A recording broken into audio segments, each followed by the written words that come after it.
마태복음 23장은 예수께서 당시 유대사회 종교 지도자들의 율법주의를 비판하시는 내용입니다. 23장 전체가 그렇죠. 우리가 일반적으로 인간의 생명과 인격과 존엄을 지키기 위해 만들어진 것이 이제 법의 목적이죠. 법의 목적이고 내용이나 이게 법이죠. 법인데 그 법의 목적이나 내용이나 정신은 무시하고 그저 규칙, 그것을 했냐 안 했냐, 그죠? 그 규칙에만 얽매여서 고지식하고 경직되며 기계적으로 법을 적용하는 것을 우리는 형식적 법치주의라고 합니다. 이게 유도리가 없는 거죠. 그냥 배경은 생각 안 하고 죄 지었으니까 무조건 그냥 벌 때리는 거, 그런 거죠. 그래서 중국에서 옛날에 한 나라가 망한 나라가 있죠. 법치주의를 너무 강조하는 바람에 망했던 나라가 있습니다. 여기서 예수께서 비판하시는 율법주의도 이제 동일하게 하나님께서 율법을 주심으로써 요구하고 나타내시는 그분의 자비하심과 부르시는 영혼들에 대한 사랑의 정신은 외면하고 그저 규칙만을 기계적으로 지킴으로써 자신들의 의를 확인하려는 잘못된 율법관을 율법주의라고 하는 겁니다. 그러니까 뭐 내용은 상관없어요. 그냥 내가 이걸 했냐 안 했냐, 내가 예배 참석했냐 안 했냐, 수요예배 참석했냐 안 했냐, 새벽기도 참석했냐 안 했냐, 뭐 성경을 읽었냐 안 읽었냐, 전도를 했냐 안 했냐, 요것만 하는 것만 따지는 거예요. 그럼 저 사람, 우리 한국교회는 특히 그렇죠. 그런 거 열심히 하는 사람들은 다 믿음 좋다고 얘기를 해줘요. 절대 아닙니다. 절대 아니에요. 그런 거 믿음 좋은 거하고 상관없어요. 어떤 종교 행위를 열심히 하는 것을 가지고 믿음이 좋다라고 판단하시면 절대 안 됩니다. 절대 안 돼요. 그건 우리에게 기준이 될 수 없어요. 그래서 어떤 목사님들도 어디 가면 이분 되게 믿음 좋다고 얘기하시는 분들이 있는데 어떤 기준에서 믿음이 좋다라고 얘기하시는지 저는 잘 모르겠습니다. 솔직하게 얘기하면 그런 분들. 그래서 저는 그냥 한쪽 귀로 듣고 한쪽 귀로 흘리는데, 몰라요. 제가 교만해서 그런 건지 모르겠는데 제가 볼 때는 믿음이 좋아 보이지 않거든요. 그렇게. 어떤 기준을 가지고 그렇게 얘기하시는지 잘 모르겠어요. 뭐 제가 그분을 다 알지는 못하지만 어쨌든 간에 한국교회는 늘 그게 기준이죠. 교회 생활을 얼마나 열심히 하고 있냐, 교회 행사 얼마나 열심히 참석하고 있냐, 교회에서 봉사 얼마나 하고 있냐, 그거로 따지잖아요. 그죠? 그 사람이 어떤 가치관을 가지고 삶의 터전에서 살아가고 있냐, 이거는 목사들은 몰라요.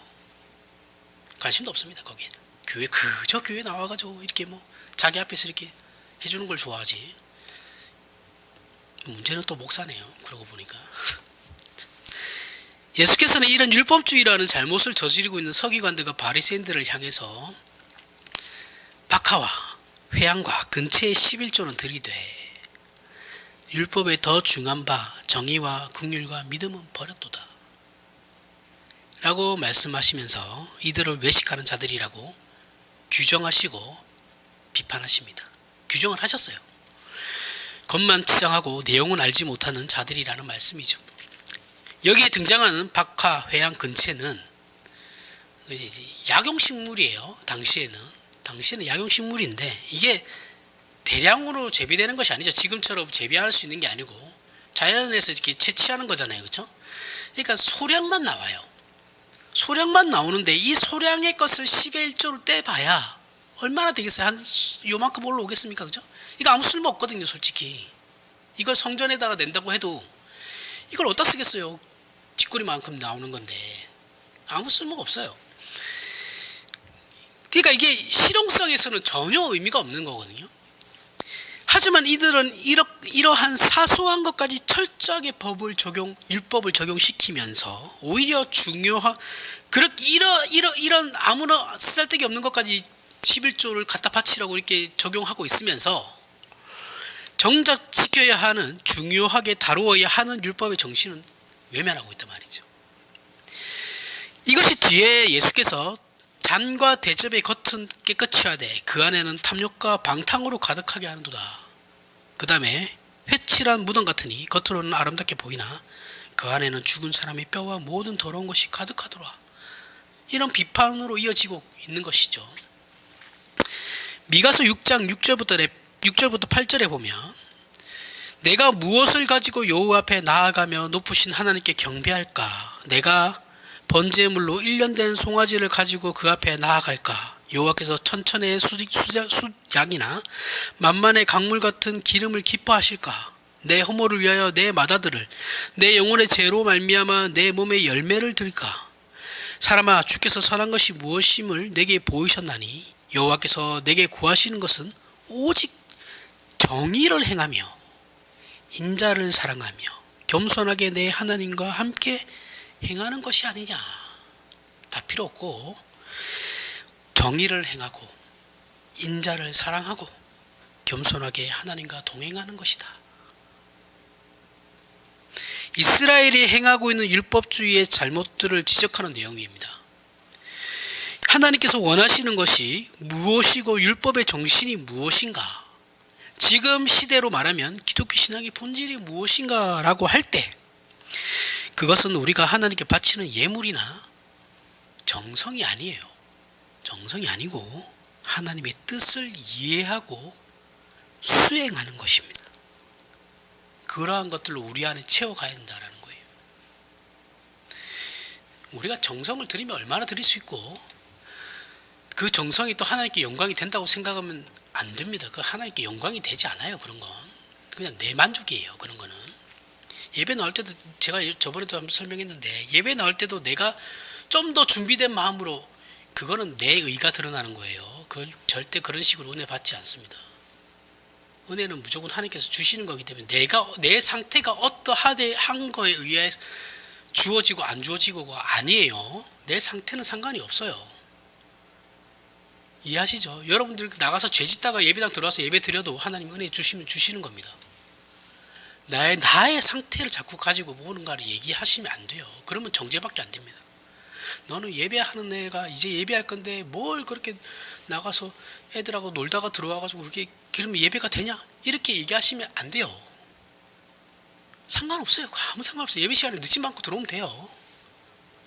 아무 상관없는 겁니다.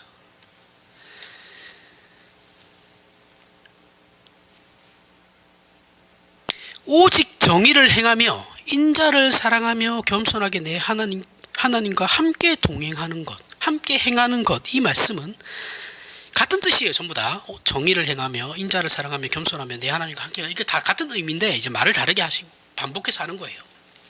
먼저 등장하는 정의, 그럼 정의가 무엇인가?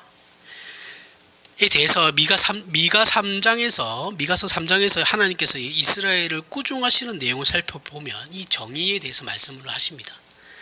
미가서 3장 1절부터 4절에 내가 또 이르노니 야곱의 우두머리들과 이스라엘 족속의 통치자들아 들으라. 정의를 아는 것이 너희의 본분이 아니냐.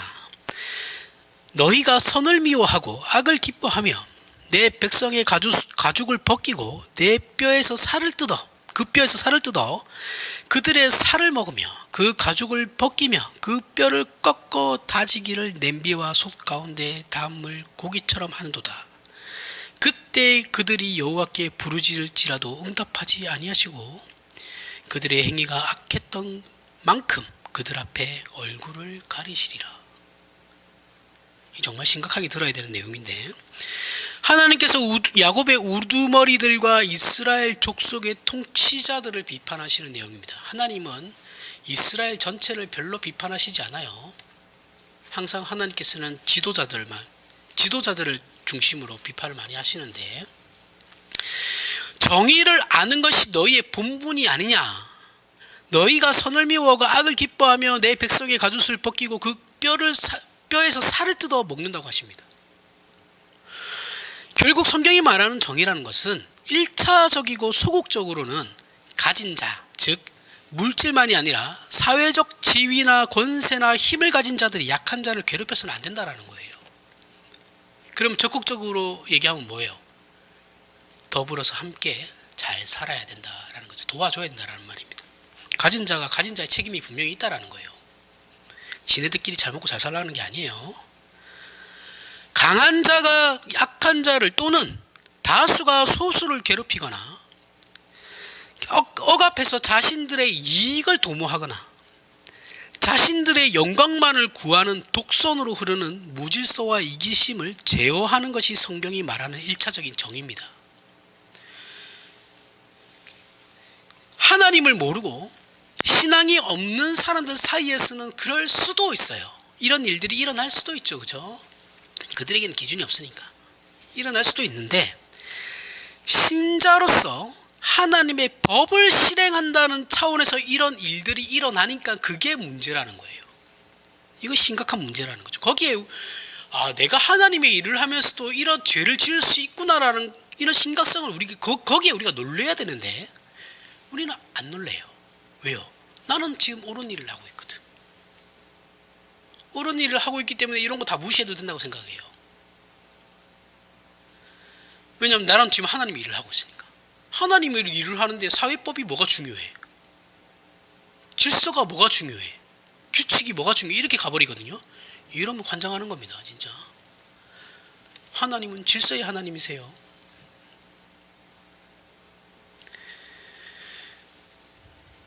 맨날 말할 때만 자기네들 위로할 때만 질서를 얘기해요. 그러고 보니까 자기네들이 뭔 일할 때는 다 질서가 뭐고 규칙이고 도덕이고 다 무시하면서, 그러고 보니까 또 그러네요. 참 희한한 사람들입니다.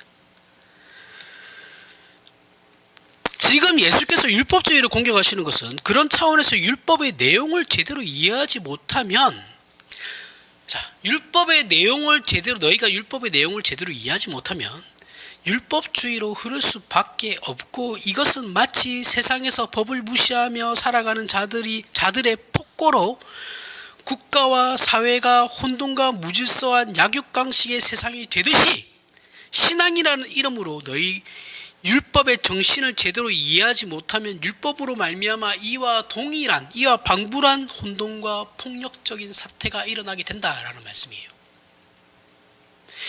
세상은 어떤 명분을 가지고 아니면 있는 자가 없는 자를 괴롭히지만, 신앙을 가진 신자들은 그 신앙을 가지고 그들과 하는 똑같은 짓을 할 수 있다라는 거예요. 예레미야서 7장 1절부터 7절에 여호와께로부터 예레미야에게 말씀이 임하니라. 이르시되 너는 여호와의 집 문에 서서 이 말을 선포하여 이르기를, 여호와께서 예배하러 이 문으로 들어가는 유다 사람들아, 여호와의 말씀을 들으라. 만군의 여호와 이스라엘의 하나님께서 이와 같이 말씀하시되 너희 길과 행위를 바르게 하라. 그리하면 내가 너희로 이곳에 살게 하리라. 너희는 이것이 여호와의 성전이라 여호와의 성전이라 여호와의 성전이라 하는 거짓말을 믿지 말라. 너희가 만일 길과 행위를 참으로 바르게 하여 이웃들 사이에 정의를 행하며 이방인들과 고아와 과부를 압제하지 아니하며 무지한 자의 피를 이곳에서 흘리지 아니하며 다른 신들 뒤를 따라 화를 자초하지 아니하면 내가 너희를 이곳에 살게 하리니 곧 너희 조상에게 영원 무궁토록 준 땅에니라. 앞에 정의와 똑같은 내용이에요. 미가서가 얘기하는 정의하고 지금 예레미야가 말하는 뭐예요? 이방인과 고아와 과부를 압제하지 아니하며, 똑같은 내용들이죠. 다 무지한 자의 피를 이곳에서 흘리지 아니하며. 여러 번 살펴봤던 말씀입니다. 그렇죠? 성전을 지은 것이 신앙의 핵심이 아니고 정의를 행하는 것이 너희의 신앙의 핵심이야. 근데 너희는 핵심적인 본질은 안 하고 다른 거 해놓고 너희 할 일 다 했다고 지금 만족하고 있지 않냐. 성전을 짓는다라는 것은 하나님 앞에서 자신의 열심과 진심을 바치는 거죠. 그렇죠? 하나님, 내가 이만큼 하나님께 진심입니다. 내가 이만큼 하나님 앞에 열심입니다라고 표를 내는 거잖아요. 그러나 성경이 가르치고 우리에게 필요한 것은 하나님을 향하여 우리가 바쳐내는 어떤 것들이 아니고 오히려 하나님께만 있는 사랑과 의와 진리와 거룩함을 우리가 받아내야 한다고 가르치는 거예요. 내 어떤 열심을 하나님께 바치는 게 아니고 하나님께 있는 것을 우리가 받아내야 한다고요. 그래서 우리 신자들이 해야 하는 신앙의 내용들은 우리가 하나님 앞에 무엇인가를 쌓아서 하나님을 감동시키는 것이 아니다라고요. 아니에요. 뭐 내가 선한 일을 뭐 아니면 뭐 봉사를 열심히 해가지고 뭐 이런 게이지를 쌓아가지고 어떤 딱 기준점에 딱 만족되면 하나님께서 나에게 복을 주시는 그런 게 아니에요. 그런 게 아닙니다. 제발. 하나님의 명령을 따라서 우리 안에는 없고 만들어낼 수 없는 거룩에 속한 것들을 우리 안에 채워야 된다고요.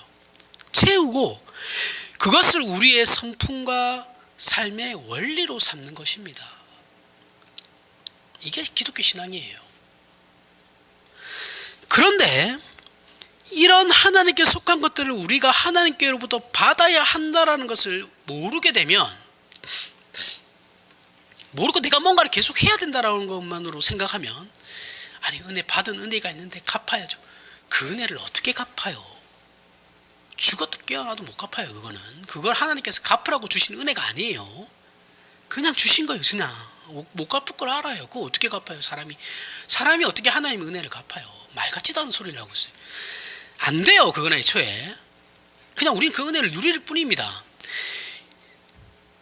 이것을 우리가 하나님께로 우리의 어떤 모든 것을 받아야 하는 것을 모르게 되면 어떤 종교적 행위를 하는 것이 나는 내 할 일 다 했다라고 가게 되어 이제부터는 자신이 하려는 독성과 행포를 면제받는 면벌부로 여기게 돼요.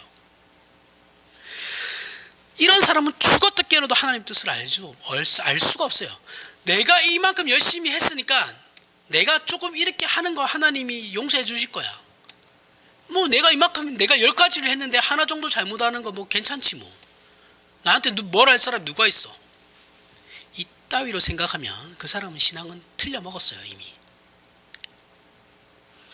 너희는 이것이 여호와의 전이라 여호와의 전이라 여호와의 전이라 하는 거짓말을 믿지 말라는 이 말씀은 너희에게 여호와의 전을 지을 열심이 있으면 그 열심이 하나님의 뜻을 수용하는 것으로 가야 옳은 것인데, 너희는 여호와의 전을 지어 놓음으로써 이제부터 짓게 되는 너희의 모든 죄에 대한 면제를 받았다라고 생각한다라는 거예요. 너희는 그래서 틀려먹은 거야. 그러니까 망하는 거예요. 나라가. 남유다가 왜 망했겠어요? 이따위로 생각하니까 망하는 거예요. 한국교회가 왜 요 모양 욕골아지겠어요? 이따위로 생각하니까 그런 거예요. 8절 이하의 말씀, 예레미야 7장 8절부터 11절에 보라, 너희가 무익한 거짓말을 의존하는도다. 너희가 도둑질하며 살인하며 간음하며 거짓맹세하며 바알에게 분향하며 너희가 알지 못하는 다른 신들을 따르면서 내 이름으로 일컬음 받은 이 집에 들어와서 내 앞에 서서 말하기를 우리가 구원을 얻었나이다 하느냐. 이는 이 모든 가증한 일을 행하려 함이로다. 내 이름으로 일컬음을 받은 이 집이 너희 눈에는 도둑의 소굴로 보이느냐. 보라, 나 곧 내가 그것을 보았노라. 여호와의 말씀이니라. 너희가 이 성전을 지은 이유는 도둑질하려고 지은 것이다. 나를 위해서가 아니고 하나님 위해서가 아니고 너희 만족을 위해서 지은 거야. 이들은 성전을 지어놓고 사람들에게 저 사람은 하나님의 뜻을 사모하는 신앙인이다라는 신앙인이다라는, 말하자면 어떠한 면허를 받는 거죠. 라이센스를 받는 거죠. 아, 저 사람 성전 짓는데 이만큼의 헌물을 했어. 저 사람은 진짜 하나님의 사람이야 라는 어떤 면허를 받게 되는 거예요. 그래서 그 다음부터 저지르는 이기적이고 독선적인 죄들에 대해서는 면죄부를 받는 겁니다. 이것이 예수께서 서기관들과 바리새인들을 향한 비판하시는 내용의 핵심이에요. 이것은 어느 시대나 기독교에게는 유혹거리입니다. 그때나 지금이나 중세시대나 똑같아요. 이 모든 어느 시대를 살아가든 이 내용은 기독교에게 있어서 정말 큰 유혹거리입니다. 기독교는 언제나 율법주의의 도전을 받거든요. 이렇게 아주 작고 사소한 것까지 철저하게 신앙의 규칙을 적용시켜서 자신을 신앙인이라고 스스로 속여요. 스스로 속이며, 하지만 자신이 스스로 속이고 있다는 것도 모르고 있죠. 자신은 몰라요. 자기가 자기에게 속고 있는데 자기가 자기에게 속고 있다는 것조차도 몰라요.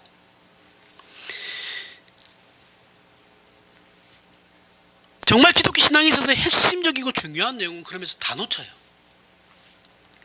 가르치지도 않아요. 몰라요. 대표적인 예가 마태복음 12장에 나옵니다.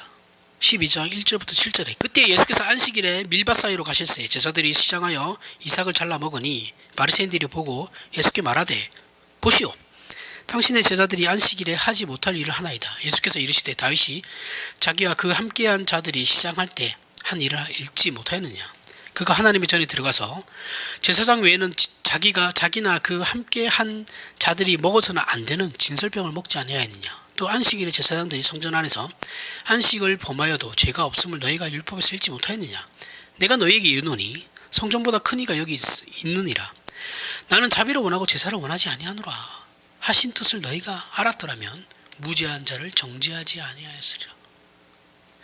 자, 바리새인들이 안식일의 규칙을 어긴 제자들을 비판하자 예수께서는 제자들보다 자비가 우선이라는 말씀을 하시죠.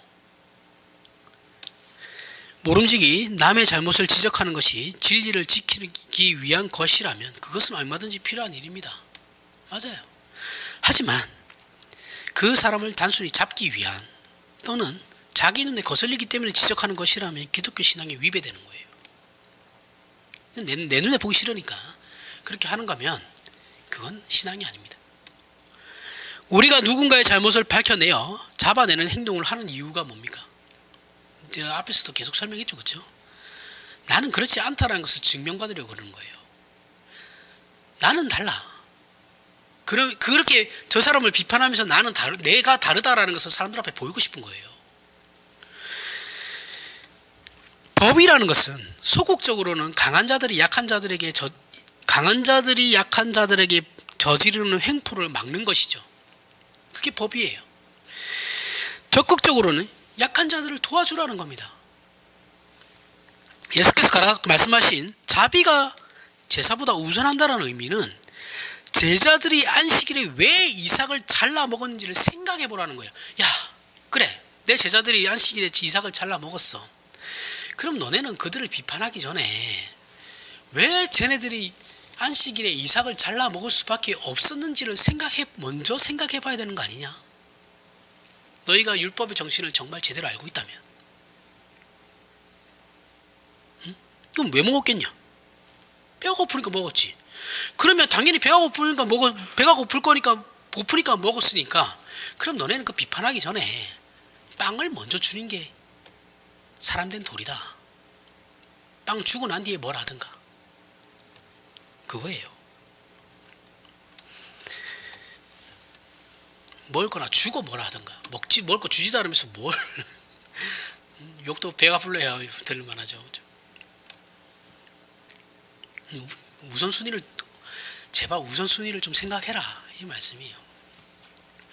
어느 시대나 기독교 신앙이 율법주의의 도전을 받는 것처럼 오늘날에도 크게 도전을 받고 있는 것이 우리는 몇 가지 신앙 행위를 함으로써 가장 중요한 것을 행하지 않을 뿐만 아니라 그 사소한 것들로 말미암아 신앙 공동체 안에서 서로 경쟁하고 정죄하며 그렇게 교회 안에서 살고 있다는 거예요.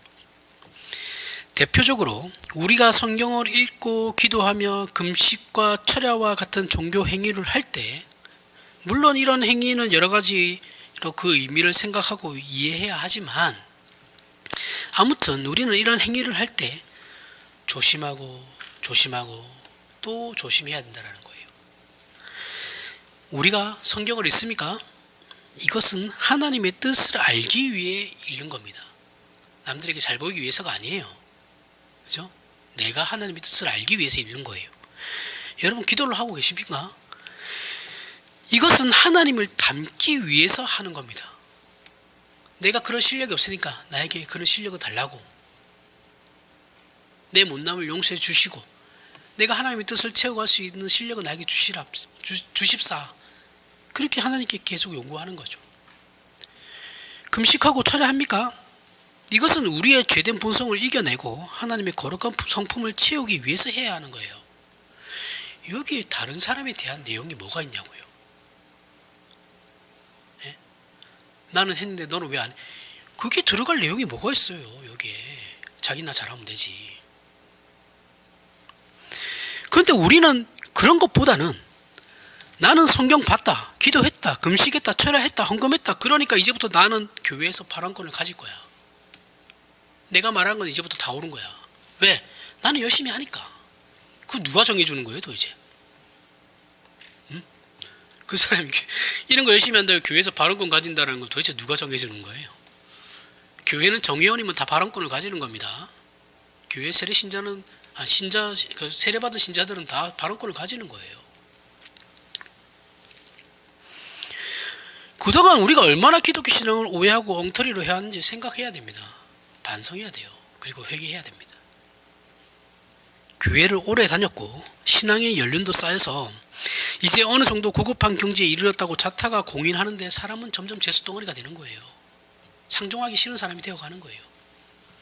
거룩하다고 할수록, 거룩하면 거룩하다 해질수록 사람 만나기가 싫어요. 그 사람은.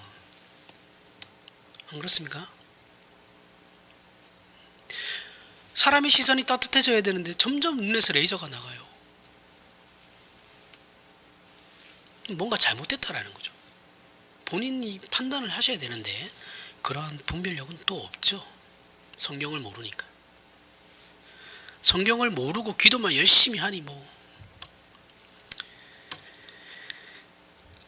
재수가 없다라는 말은 따뜻하지 않다라는 거예요. 사람이. 그러한 식의 제 표현 방식입니다.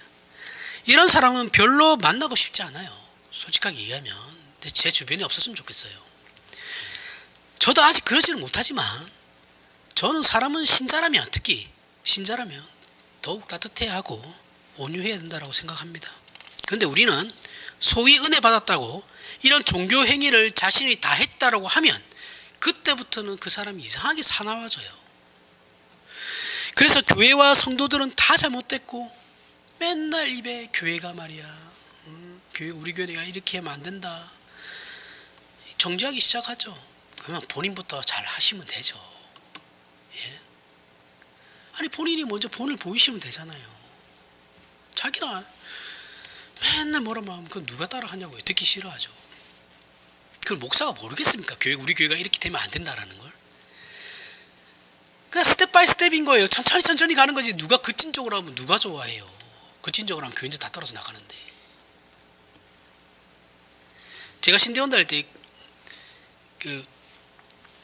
그 목사님들, 교수님들이 하나같이 하시는 말씀이 뭐였냐면, 우리나라 후임 목사, 담임 목사님이 이제 사역을 잘 하시다가 은퇴할 때가 돼서 후임 목사들이 들어가면 1년 안에 다 바꾸려고 그런다라는 거예요. 그럼 절대 제발 그러지 마라 이러시더라고요. 그래서 한 10년은 담임 목사님이, 전에 하던 담임 목사님이 하시던 방향대로 그냥 해라. 10년 정도는 그렇게 하다가 조금씩 바꿔고 하는 거지. 들어갔다고 해서 옛날 건 다 틀려서 다 때려 부수고 하면 안 된다.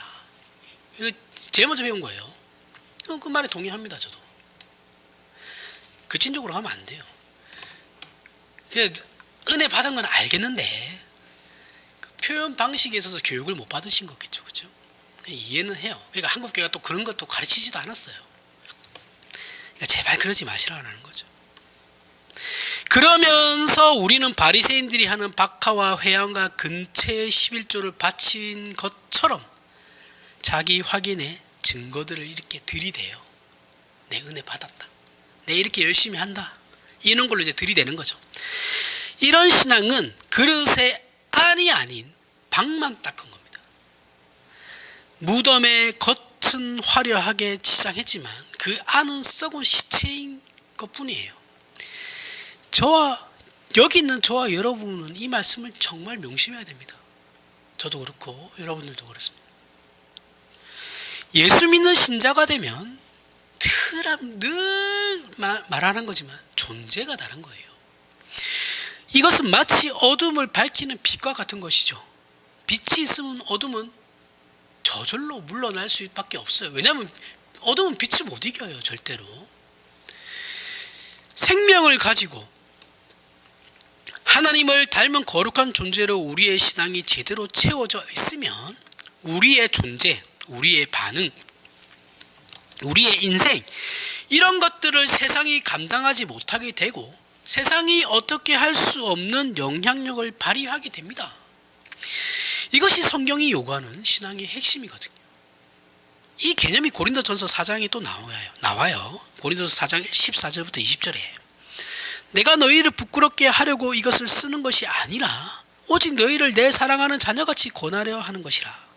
그리스도 안에서 1만 스승이 있으되 아버지는 많지 아니하니 그리스도 예수 안에서 내가 복음으로써 너희를 낳았음이라. 그러므로 내가 너희에게 권하노니 너희는 나를 본받는 자가 되라. 이로 말미암아 내가 주 안에서 내 사랑하고 신실한 아들 디모데를 너희에게 보내었으니 그가 너희로 하여금 그리스도 예수 안에서 나의 행사 곧 내가 각 교회에서 가르치는 것을 생각나게 하리라. 어떤 이들은 내가 너희에게 나아가지 아니한 할 것 같이 스스로 교만하여졌으나 주께서 허락하시면 내가 너희에게 속히 나아가서 교만한 자들의 말이 아니라 오직 그 능력을 알아보겠으니 하나님의 나라는 말에 있지 아니하고 오직 능력에 있습니다. 하나님의 나라는 말에 있지 아니하고 오직 능력에 있다라는 말씀의 의미가 무엇이냐? 여기서 바울이 말하는 말이라는 것은 말에 있지 않았다. 그 말이라는 것은 나는 고급한 신앙인이야 라는 거예요. 고린도 교회 안에서 나는 고급한 신앙인이야 라고 자처하는 인간들이 있었다라는 거죠. 그들의 그런 행위를 너희는 그냥 말뿐인 신자들, 그죠? 그걸 얘기하는 건데 그 사람들이 그럼 누구냐? 영지주의자들이었어요. 당시 고린도 교회에는 영지주의 이단이 들어와 있었거든요. 고린도 교회 안에 이단이 들어와 있었습니다. 이때는 이제 이단도 구분이 잘 안 됐던 시기죠. 그 교회 안에서 안 좋은 영향을 받은 사람들이 이제 생겨나게 됐고, 그걸 이제 바울이 파악하고 이제 이들을 정죄하기 시작하는 거예요. 영지주의라는 이단이 들어와서 골머리를 앓고 있었는데, 영지주의는 믿는 자들, 이건 지금 똑같은 사람들이 있어요. 믿는 자들 가운데 특별히 하나님께 선택받은 사람이 있어가지고 그들이 신과 하나님과 직접적으로 교통하는 사람이 있는데 그들의 말은 하나님의 말씀과 동일하다, 이렇게 가르치는 거예요. 오늘날 이단이랑 똑같죠? 그죠? 그러면서 뭐냐면 육신은 악한 거예요. 영은 선한 겁니다. 그래서 예수님은 육신으로 올 수 없어요. 왜요? 예수님은 하나님인데 하나님은 선하시거든요. 영이니까. 그 선하신 하나님이 어떻게 악한 육신으로 올 수 있느냐? 이건 말이 안 된다 해서 예수님의 성육신을 부인하던 자들이었습니다. 이 신비주의 단체예요. 믿지 않았어요. 그러니까 예수님 믿지 않았으니까 당연히 구원이 없죠. 이들에게는. 오늘날 기독교 안에 이런 사람도 많죠. 이단 아니더라도 교회 안에도 이런 사람도 많아요. 표를 안 낼 뿐이지 얘기를 듣다 보면 영지주의적인 이런 생각을 가지신 분들이 되게 많습니다. 특히 이게 기도 많이 했다는 사람들 보통 이래요. 얼마나 무지하면 자기들이 이단인지도 몰라요. 그죠? 이거 이단이거든요. 근데 자기가 얘기하고 있는 게 자랑스럽게 얘기하고 있는 그 내용들이 듣고 있으면 이단이에요. 근데 목사가 당신 그 이단이요 이렇게 얘기할 수도 없잖아요. 그죠? 조용히 앉아서 가르치고 싶은데 또 가르치면 목사님께서 나보다 기도 많이 합니까? 이렇게 얘기해버리면 또 할 말이 없고, 그 사람들은 무조건 기도 많이 한 사람이 장땡이거든요. 기도 많이 한 사람 장땡이고 40일 금식기도 많이 한 사람이 대빵이에요. 그래서 40일 금식기도 몇 번 했는지가 정말 중요해요. 그 사람들한테는. 그게 계급이에요. 아무리 목사라도 40일 금식기도 2번 한 사람이 한 번밖에 못했으면 목사가 2번 한 사람이 이기는 거예요. 말빨에서. 목사도 그 사람들 앞에서 무릎 꿇고 기도 받아요. 이 도라이 같은 짓을 하고 있다고요. 정신을 못 차리죠. 하여튼 이런 이단이 있었어요. 그 신자들 중에서 특별한 사람들만이 신과 직접적으로 교통한다고 하는 이단이니 자신은 다른 사람들과 다르다라는 이 천상에 속한, 자기는 하늘에 속한 사람이라 이거죠. 하늘에 속한 사람이 그 우월감이 얼마나 심했겠습니까? 그죠? 하늘을 찔렀을 거예요. 이런 기고만장한 자들이 고린도 교회에 있었던 것입니다. 이런 자들에게 바울이 뭐라고 하냐면, 너희가 스스로 신앙인이라고 하고 스스로 남보다 뛰어난 경지에 올라서 있다라고 자랑하고 있는데, 그럼 그 뛰어난 경지를 말로만 하지 말고 보여라. 하나님의 나라의 백성들의 자격이나 조건이나 내용들은 그 말에 있지 않고 오직 능력에 있다. 이 말을 하는 겁니다. 이 능력이라는 건, 바울이 말하는 여기서 능력이라는 건 신비적인 어떤 능력을 얘기하는 게 아니에요. 방언하고 뭐 치유하고 이런 게 아니에요. 그런 게 아니고 어둠 앞에서의 빛의 존재로 살아가고 있느냐라는 거예요. 너희 삶이 빛의 존재로 살아가고 있느냐, 그게 능력이에요. 그걸 얘기하고 있는 겁니다. 입으로만 떠드는 신앙이 아니고, 그렇대, 그래, 너희가 그렇게 탁월하다 하면 그럼 너희 삶이 정말 빛의 존재인 삶을 살아가고 있느냐, 그 능력을 보여라는 거예요. 얼었던 땅에서 생명이 없는 축대에서 돋아나는 새싹과 같은 생명 없는 것들 앞에서 생명을 소유한 능력을 말하는 겁니다. 이 세상의 법칙에서는 사망이 이기지만 하나님 나라에서는 생명이 사망을 이깁니다. 하나님 나라에 속한 자들, 하나님을 믿는다는 신앙 고백 속에 있어야 하는 마땅한 본질이 바로 하나님께서 우리를 위하여 그 아들을 보내신 사랑과 자비와 긍휼을 소유하는 것입니다. 그것을 채워가고 있느냐라는 것이죠. 우리 신자들은 이런 내용들로 반응하고 영향력을 행사하며 이런 것들로만 원칙과 습관이 만들어지고 발동이 걸리며 힘을 쓰는 존재들이어야 하는 겁니다. 이것이 말하자면 예수께서 화 있을진저 외식하는 서기관들과 바리새인들이여 라는 공격을 통해 지금 우리에게 확인시키시는 책임 있는 신앙의 본질이라는 것이죠. 우리의 신앙을 우리는 무엇으로 확인하고 있습니까? 좋은 교회, 좋은 목사 또는 큰 사업, 이런 것들로 핑계댈 수 없다라는 거예요. 이런 것은 다 말에 속한 겁니다.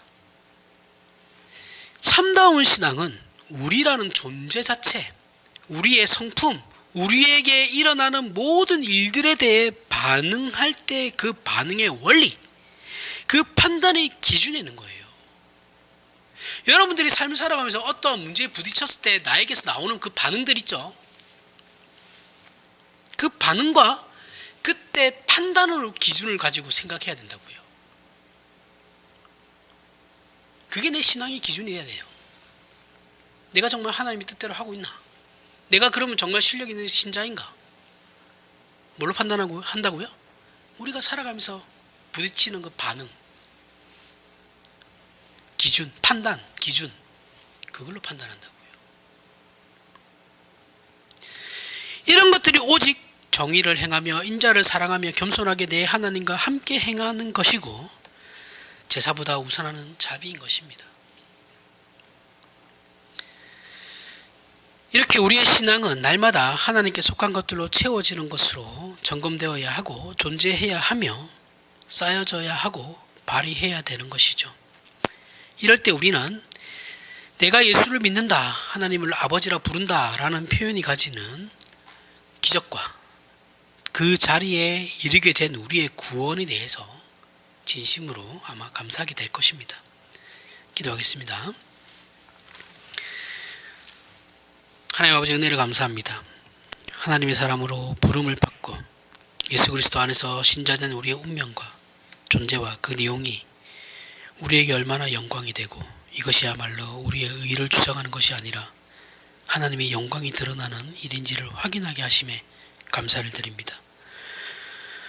못난 자존심의 싸움에서 벗어나게 하시고 남의 눈에 티끌을 찾아내는 투기와 심판에서 벗어나 모든 신자가 당연히 가져야 하는 제사장 직분을 수행함으로써 자비롭고 용서하며 덮어주고 사랑하며 이런 모든 일을 위하여 희생하고 십자가를 마땅히 지는 신자의 길을 걷는 우리의 존재와 삶이 되도록 가르치신 말씀을 우리 안에 각인시켜 주시고 이 말씀으로 우리의 전 인생이 하나님께 붙들어 하나님 앞에 칭찬받는 신자들이 되게 하여 주시옵소서.